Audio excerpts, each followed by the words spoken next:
नरमुंड वाली चुड़ैल। राजकोट में एक एटीएम सर्विस कंपनी में काम करने वाले जितेंद्र परमार एक मध्यम वर्ग के प्रामाणिक किसान हैं। उनकी शादी को करीब 4 साल हो चुके हैं। उन्हें एक बेटा भी है। वैसे तो जितेंद्र पाठ पूजा में कम ही मानते हैं। रास्ते में मंदिर या मस्जिद आ जाए तो सिर झुका भी लेते हैं। जितेंद्र की नौकरी का समय तो दिन में 8.5 घंटे होता है, पर एटीएम मशीन का फॉल्ट आने पर उन्हें रात की किसी भी वक्त सर्विस देने जाना पड़ता है। अपने इसी काम के चलते हुए एक रात अपनी बाइक पर जा रहे थे। उन्हें शहर से थोड़ी दूर बसे एक रिहायशी इलाके के पास में एटीएम फॉल्ट ठीक करने जाना था। वैसे तो इस काम के लिए 2 एग्जीक्यूटिव जाते हैं, पर जितेंद्र का पार्टनर उस रात बीमार था, तो सर्विसिंग के लिए उन्हें अकेले ही जाना पड़ा। स्पॉट पर जाकर जितेंद्र ने अपनी बाइक स्टैंड पर लगाई। तभी उन्हें वहाँ एटीएम बूथ पर एक लड़की दिखी। जितेंद्र ने सोचा कि उसे शायद पैसे निकालने होंगे और वह एटीएम मशीन के ठीक होने का वेट कर रही होंगी। फॉल्ट ठीक करने के लिए जैसे ही जितेंद्र एटीएम बूथ के अंदर आई तो वह लड़की भी अंदर आने लगी। सिक्योरिटी गार्ड ने उन्हें बाहर रुकने के लिए कहा।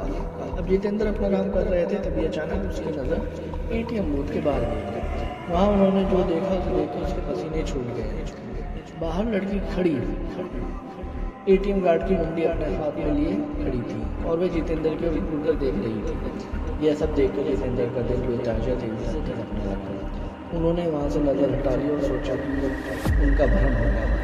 वो ये सब सोच ही रहे थे कि चलिए जाना चाहिए। उनके सीनियर का फ़ोन बज उठा। यह फ़ोन वहाँ का फॉल्ट जल्दी ठीक करने के लिए था। काँपते काँपते जितेंद्र फिर से काम में लग गए। थोड़ी देर में उन्होंने एटीएम मशीन ठीक कर लिया।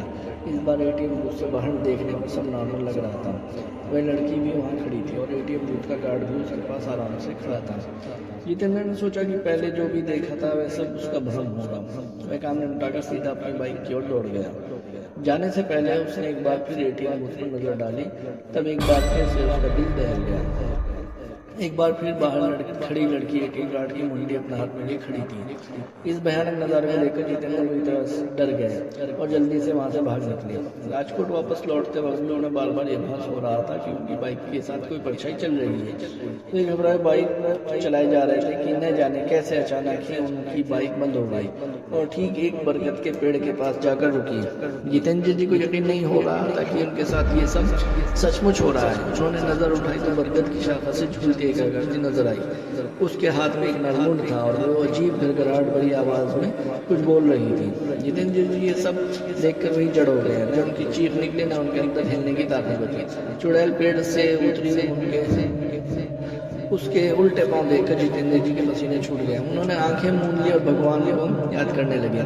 चुड़ैल उनके बगल में आकर बैठ गई और उनका सर सहलाने लगे। उसके बाद जितेंद्र जी को कुछ याद नहीं कि उनके साथ क्या हुआ।